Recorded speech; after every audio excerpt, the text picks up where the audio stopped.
क्या हमारे समाज ने मान लिया है कि किसी इंसान की इज्जत उसके बैंक बैलेंस, उसकी महंगी गाड़ी या उसकी ऊंची पहुंच से तय होगी?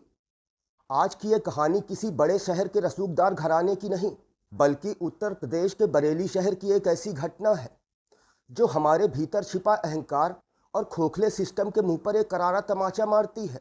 सवाल यह है कि जब किसी सीधे साधे इंसान का सीधापन ही उसकी सबसे बड़ी कमजोरी मान ली जाए, तो वो न्याय की गुहार लगाने किसके पास जाए?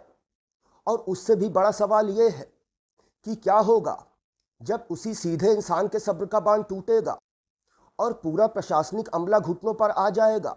ये कहानी है राघवेंद्र मिश्रा और उनकी बेटी कीर्ति मिश्रा की, जिसने व्यवस्था की सड़ी गली सोच को झकझोर कर रख दिया।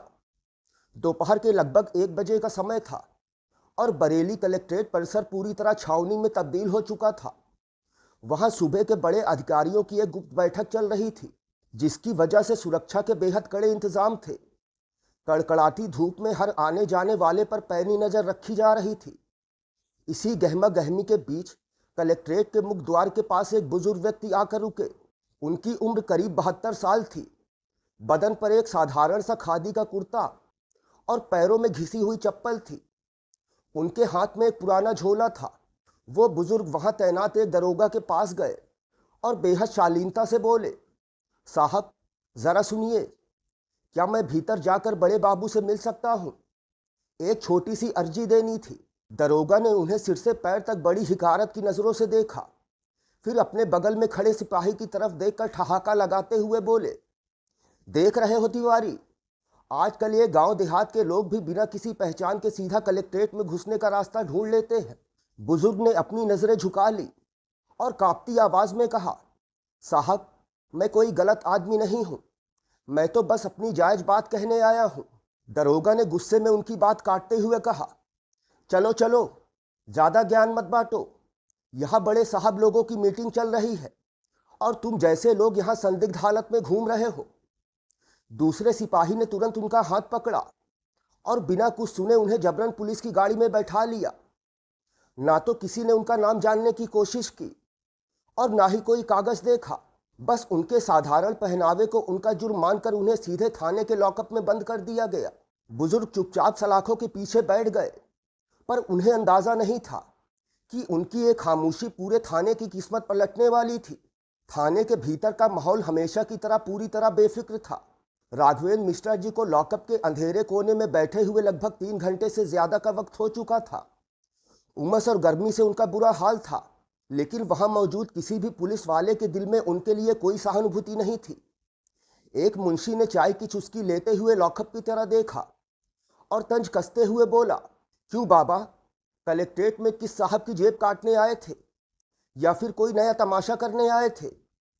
राघवेंद्र जी ने कोई जवाब नहीं दिया। उन्होंने बस धीरे से कहा, बेटा थोड़ा पानी मिल जाता तो बड़ी कृपा होती। मुंशी ने उनकी बात सुनकर मुंह बनाया और बोला, ये कोई धर्मशाला नहीं है जो आते ही सेवा शुरू हो जाए। चुपचाप बैठे रहो, जब बड़े साहब आएंगे तो वही तुम्हारा हिसाब करेंगे। थाने के बाकी कर्मचारी भी इस बात पर हंसने लगे। राघवेंद्र जी ने गहरी सांस ली और दीवार का सहारा लेकर आंखें बंद कर ली। उनके चेहरे पर कोई गुस्सा नहीं था, बस एक अजीब सी शांति थी जो आने वाले तूफान का इशारा कर रही थी। समाज में अक्सर गरीब और सीधे दिखने वाले लोगों को इसी तरह बिना किसी कसूर के प्रताड़ित किया जाता है, और बरेली का यह थाना भी उसी ढर्रे पर चल रहा था। तभी शाम के करीब 4:30 बजे थाने का भारी दरवाजा सरसराते हुए खुला। एक युवती अंदर दाखिल हुई। उसने साधारण सी कुर्ती पहन रखी थी, पैरों में साधारण सैंडल थे और हाथ में एक साधारण सा फाइलों का बैग था। उसके चेहरे पर एक गजब का ठहराव था, लेकिन उसकी आंखों में एक खालीपन था जो किसी को भी असहज कर दे। वो सीधा ड्यूटी ऑफिसर के मेज के पास जाकर रुकी। मुंशी ने उसे ऊपर से नीचे तक देखा और अपनी कुर्सी पर थोड़ा पीछे होते हुए रसीले अंदाज में पूछा, हाँ मैडम बताइए, इस वक्त थाने में किस सिलसिले में आना हुआ? कोई शिकायत दर्ज करानी है क्या? उस युवती ने बिना अपनी आवाज को ऊंचा किए बेहद शांत लहजे में कहा, मुझे राघवेंद्र मिश्रा जी से मिलना है, जिन्हें आपके लोग दोपहर में कलेक्ट्रेट परिसर से उठाकर लाए हैं।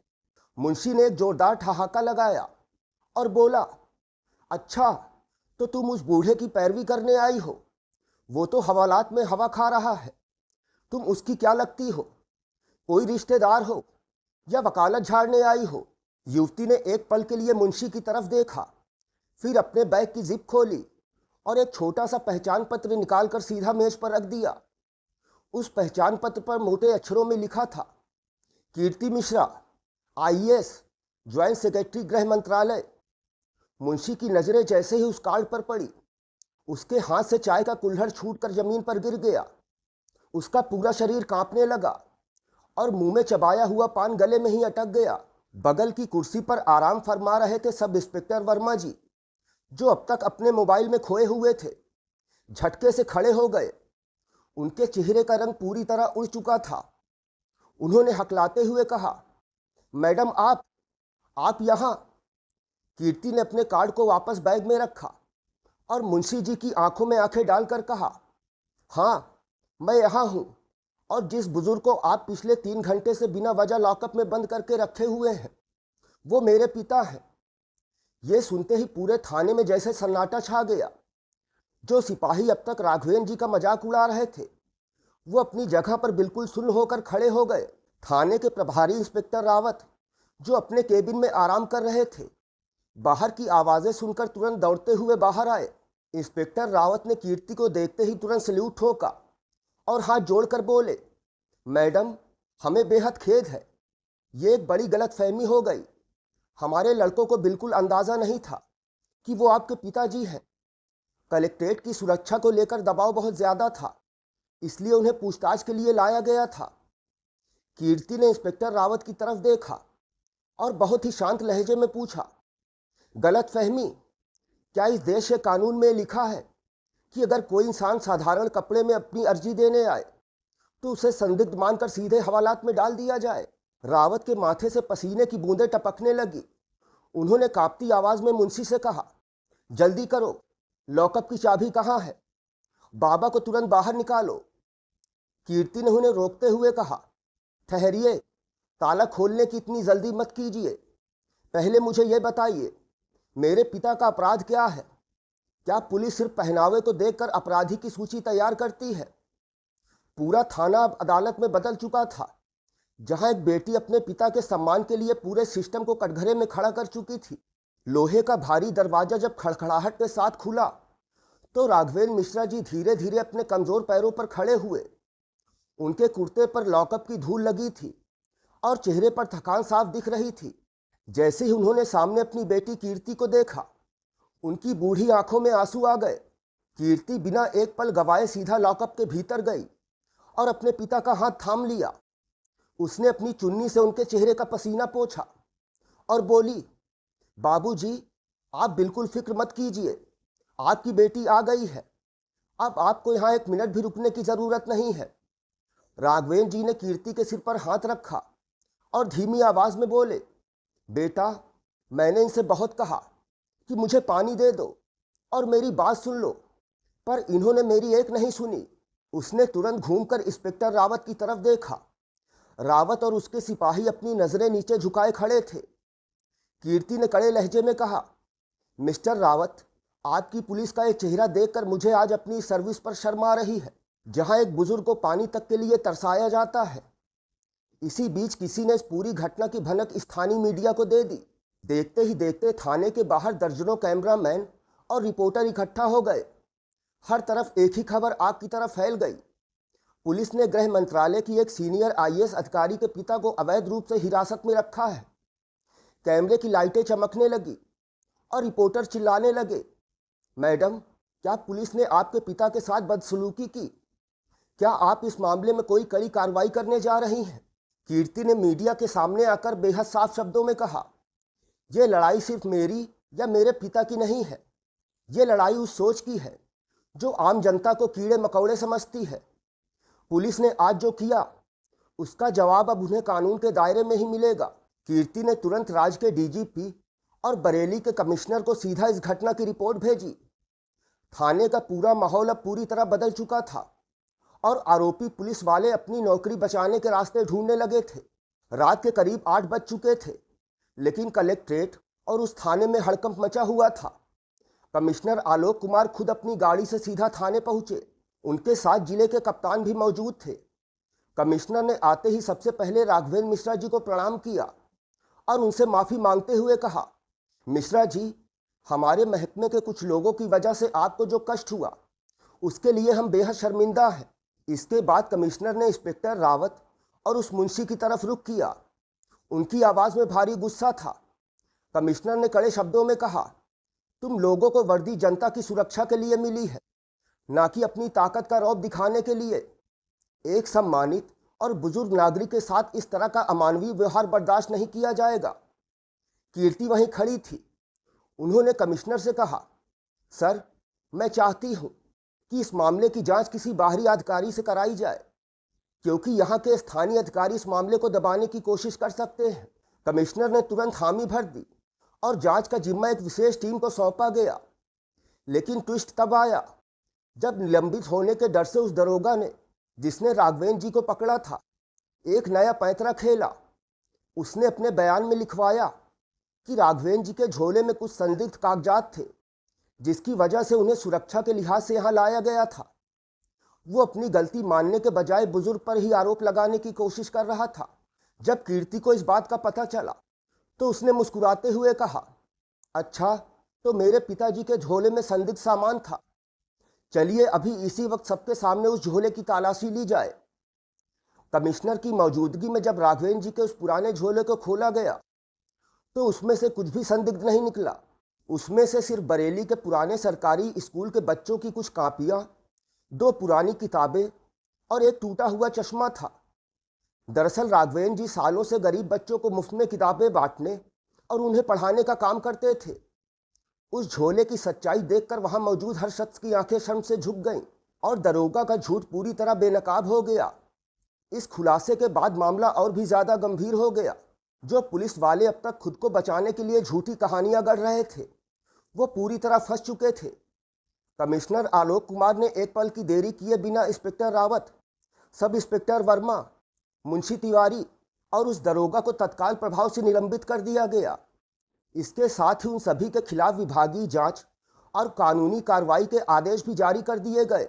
ये बरेली के इतिहास में पहली बार था जब एक साथ पूरे थाने के शीर्ष स्टाफ पर इतनी बड़ी गाज गिरी थी। सोशल मीडिया पर यह खबर जंगल की आग की तरह फैल गई।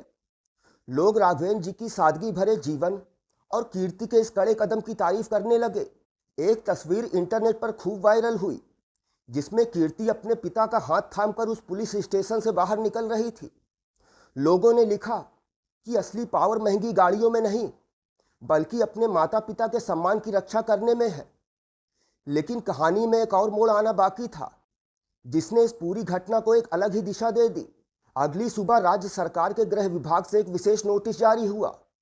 इस नोटिस में साफ कहा गया था, पूरे प्रदेश में किसी भी बुजुर्ग या साधारण नागरिक को सिर्फ शक या पहनावे के आधार पर हिरासत में लेने की प्रथा को तुरंत बंद किया जाए। अगर किसी भी जिले में ऐसा मामला दोबारा सामने आया तो वहां के कप्तान को सीधे तौर पर जिम्मेदार माना जाएगा। कीर्ति की इस व्यक्तिगत लड़ाई ने अब एक बहुत बड़े प्रशासनिक सुधार का रूप ले लिया था, जिससे हजारों बेकसूर लोगों को राहत मिलने वाली थी। उधर सस्पेंड हुए पुलिस वाले अब राघवेंद्र जी के घर का चक्कर काटने लगे थे। वो जानते थे कि अगर आईएएस कीर्ति मिश्रा ने अपना रुख नरम नहीं किया तो उनकी नौकरियां हमेशा के लिए चली जाएंगी और उन्हें जेल भी जाना पड़ सकता है। वो लोग जो कल तक राघवेंद्र जी को पानी देने से कतरा रहे थे, आज उनके दरवाजे पर हाथ जोड़े खड़े थे। राघवेंद्र जी ने अपने आंगन में बैठे हुए उन पुलिस वालों को देखा और एक गहरी सांस ली। उनके चेहरे पर अभी भी वही शालीनता और शांति थी। निलंबित पुलिस कर्मियों ने राघवेंद्र जी के सामने घुटने टेक दिए। इंस्पेक्टर रावत ने रोते हुए कहा, बाबा, हमसे बहुत बड़ी भूल हो गई। हमारे बाल बच्चे हैं। अगर हमारी नौकरी चली गई तो हम कहीं के नहीं रहेंगे। मैडम से कहिए कि वो अपनी शिकायत वापस ले ले। राघवेंद्र जी का दिल पसीजने लगा, क्योंकि वो स्वभाव से बहुत दयालु इंसान थे। उन्होंने अंदर जाकर कीर्ति से कहा, बेटा, इन्हें अपनी गलती का एहसास हो गया है। अगर हो सके तो उन्हें माफ कर दो। कीर्ति ने पिता की बात सुनी, फिर उनके पास आकर बैठ गई। उसने बहुत ही शांत लेकिन दृढ़ आवाज में कहा, बाबूजी, अगर ये मामला सिर्फ आपके अपमान का होता तो शायद मैं आपकी बात मान लेती, लेकिन ये मामला उस सोच का है जो हर रोज किसी न किसी गरीब और बेसहारा इंसान को इसी तरह प्रताड़ित करती है। अगर आज इन्हें बिना किसी सजा के छोड़ दिया गया तो कल ये किसी दूसरे मजबूर इंसान के साथ यही व्यवहार करेंगे। पिता अपनी बेटी के इस तर्क के सामने निरुत्तर हो गए। कीर्ति ने उन पुलिस वालों से सीधा कहा, आप लोग मेरे पिता से नहीं बल्कि अपनी उस वर्दी से माफी मांगिए जिसे पहनकर आपने एक आम नागरिक के अधिकारों का हनन किया है। कानून अपना काम करेगा और जो भी सजा तय होगी वो आपको भुगतनी पड़ेगी। इस कड़े रुख के बाद आरोपी पुलिस वालों के पास कोई रास्ता नहीं बचा था। विभागीय जांच की रिपोर्ट सीधे मुख्यमंत्री कार्यालय को भेजी जा चुकी थी, जहां से अंतिम फैसले पर मुहर लगनी बाकी थी। पूरे शहर की नजरें अब इस मामले के आखिरी अंजाम पर टिकी हुई थी। उस रात कीर्ति ने अपने पिता के लिए खुद चाय बनाई और दोनों आंगन में बैठ गए। राघवेंद्र जी ने अपनी बेटी के चेहरे को देखा और गर्व से मुस्कुराए।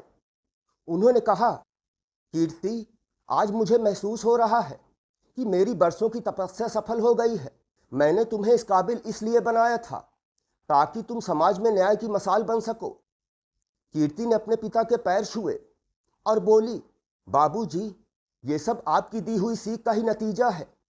लेकिन तभी कीर्ति के फोन की घंटी बजी और स्क्रीन पर डीजीपी साहब का नाम लिखा था। डीजीपी साहब ने फोन पर कीर्ति को सूचित किया कि मुख्यमंत्री जी ने इस मामले का संज्ञान लेते हुए उन दोषी पुलिस कर्मियों की बर्खास्तगी के आदेश पर हस्ताक्षर कर दिए हैं। इसके साथ ही राघवेंद्र मिश्रा जी के नाम पर बरेली में एक नागरिक सम्मान केंद्र की स्थापना की जाएगी, जहां आम जनता की शिकायतों का निपटारा सीधे प्रशासनिक अधिकारियों की देखरेख में होगा। ये न्याय की एक ऐसी जीत थी जिसने पूरे प्रदेश के पुलिसिया सिस्टम को हमेशा के लिए बदल कर रख दिया था। कुछ दिनों बाद बरेली के टाउन हॉल में एक विशेष नागरिक गोष्ठी का आयोजन किया गया। इस गोष्ठी में मुख्य अतिथि के रूप में आईएएस कीर्ति मिश्रा और उनके पिता राघवेंद्र मिश्रा जी को आमंत्रित किया गया था। पूरा हॉल खचाखच भरा हुआ था और जैसे ही दोनों ने मंच पर प्रवेश किया, पूरा हॉल तालियों की गड़गड़ाहट से गूंज उठा। मंच पर बोलते हुए कीर्ति ने कहा, वर्दी या पद किसी को दूसरे पर जुर्म करने का अधिकार नहीं देते, बल्कि वो कमजोरों की ढाल बनने के लिए मिलते हैं। हमें अपनी सोच को बदलना होगा। राघवेंद्र जी ने भी माइक संभाला और बेहद सरल शब्दों में कहा, इंसान की पहचान उसके कपड़ों से नहीं बल्कि उसके चरित्र और उसके व्यवहार से होती है। मुझे खुशी है कि मेरी बेटी ने आज एक बात का सिर फक्र से ऊंचा कर दिया। इस घटना के बाद पुलिस के व्यवहार में बहुत बड़ा बदलाव देखने को मिला।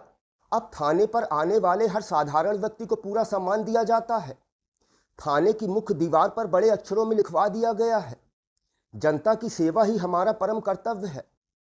कीर्ति मिश्रा और उनके पिता की यह कहानी हमें ये सीख देती है कि अहंकार चाहे कितना ही बड़ा क्यों ना हो, सत्य और न्याय के सामने उसे एक ना एक दिन झुकना ही पड़ता है। अगर आपके पास ताकत है तो उसका सही इस्तेमाल किसी को झुकाने के लिए नहीं बल्कि किसी को उठाने के लिए कीजिए। आपकी इस वीडियो के बारे में क्या राय है, कमेंट बॉक्स में ज़रूर लिखें। वीडियो देखने के लिए आपका धन्यवाद।